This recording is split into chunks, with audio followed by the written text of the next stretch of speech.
At this moment, in that case, let's go back to Natasha Jok, who's joined by Nidhi Agarwal, founder KAARYAH.com, beg your pardon, and Albinder Dhindsa, co-founder Grofers.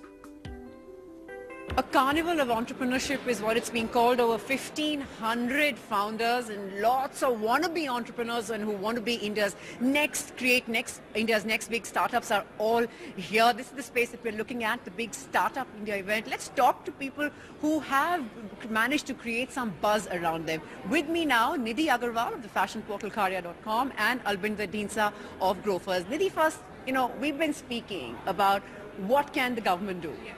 And what is the one big thing that you believe is going to make a real difference on the ground, a tangible thing?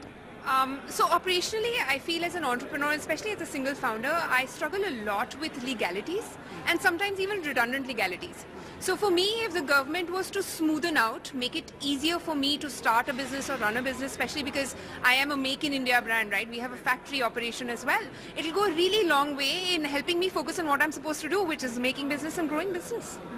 And we've spoken earlier, Albinder, on just the paperwork and the running around and the red tape that you got caught up with. But something kept you going through it. I mean, you pretty much don't have a choice. Once you sort of get into it, you will go through it. But what's really heartening to see is the government is making the right kind of promises that they will not only reduce the, to start a business. And I think that's really, really good, both for entrepreneurs and also for investors who are looking to put money into India. Because I think they will see that the government is not really saying that, hey, we are going to increase our involvement. They're basically saying very clearly that we are going to be facilitators, we're going to step out of your way and make it easy for you guys to do what you want to do. Right. And there's every reason to believe that all this talk will actually become real action on the ground? Well, if you were to go by what the government did for the SEZs about 10 years back, I don't see why this should not materialize with Startup India.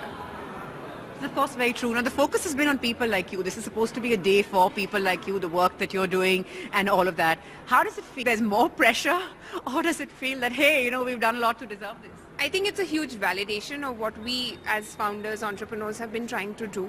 Aside from that, it's a huge honor to be even recognized, right? Because this is almost like democratizing the entire investment space and not just leaving it for the biggies to make a difference. Right. So just by virtue of that, we're hugely excited. Right. As excited, you can look it also.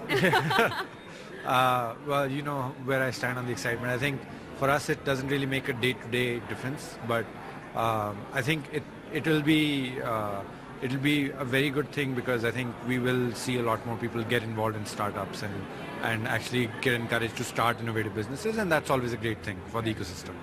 And just last question, so far, when we speak people on what 2016 is going to be like, because 2015 seemed to have been a big bonanza year, big headlines, big money, bigger valuations. They're saying 2016 there's need for sort of like cautious optimism is how they're describing it. How does that fit in? So in KAARYAH's opinion, just the way KAARYAH has run itself, there are no two definitions to a good business, right? A good business is one which makes money, and just by virtue of that, absolutely it has to be optimistic and it has to be conservative at the same time. It has to make money. So I'm in line with that. I wouldn't define a business any other way, honestly. I think broadly, yes, I think it's going to be more of a cautious 2016, even the finance minister's statement around being very wary of the fact that, the global economy has slowed down and it will eventually have an impact on India, even though we've avoided it so far. But I think it's still not going to be we don't need to be as pessimistic as, some of what we read out there. But I think it's going to be an interesting time, and I think the government is doing things at the right time, at least, that we should at least be able to add the startup ecosystem booming into that growth story. A few concerns being raised there by Albinder Dhindsa, co-founder of Grofers.